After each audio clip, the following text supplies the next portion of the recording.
जी अस्सलाम वालेकुम। किसान पाकिस्तान के साथ मैं हूँ आसिम ज़ुबैर चाइना से। ये मैं इस वीडियो में आपको एक सोसाइटी का विज़िट करा रहा हूँ, जिसमें मैं आपको बताऊँगा कि यहाँ पर मोस्टली क्योंकि चाइना में आप अपार्टमेंट्स लेते हो तो डिफरेंट सोसाइटीज़ हैं यहाँ पे। टोटली आपको यहाँ पे सोसाइटीज़ मिलेंगी, यहाँ पे अपार्टमेंट्स मिलते हैं। यहाँ पे आप लीज पे लेते हो 80 ईयर्स के लिए, तो उसके बाद आपको फिर दोबारा रिन्यूअल कराना पड़ता है।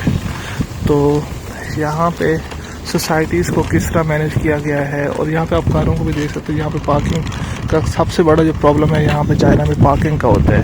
तो यहाँ पे आपके पास पार्किंग होती नहीं है, तो आप ऑन रोड पार्किंग करते हो।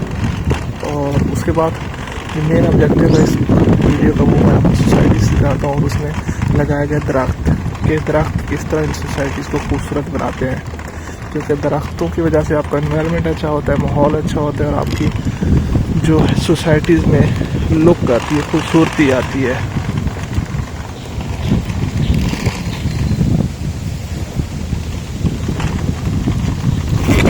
ये देखिए कितना खूबसूरत मंजर है।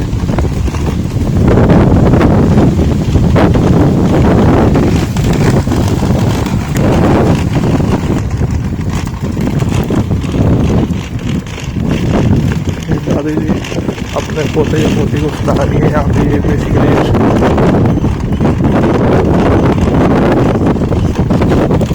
ये आपको चाइना में जितनी भी सोसाइटीज़ मिलेंगी, वहाँ पर आपको इतनी तादाद में दरख्त लगे मिलेंगे। यहाँ पे दरख्तों को काफ़ी वैल्यू दी जाती है, और खूबसूरती बढ़ाने के लिए मैक्सिमम से मैक्सिमम दरख्त लगाए जाते हैं।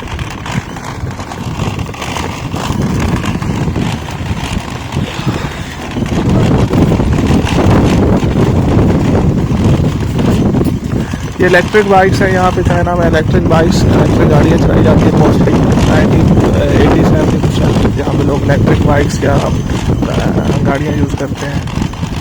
तो ये आपको विजिट था जी इसका सोसाइटी का, और उसमें लगाया गया दरख्त। इसलिए आपको ये बता रहा था कि यहाँ पर दरख्तों को कितनी वैल्यू दी जाती है, और आपको भी इस तरह के स्टेप्स उठाने चाहिए ताकि आपकी सोसाइटी अच्छी हो, हर एनवायरनमेंट अच्छा हो।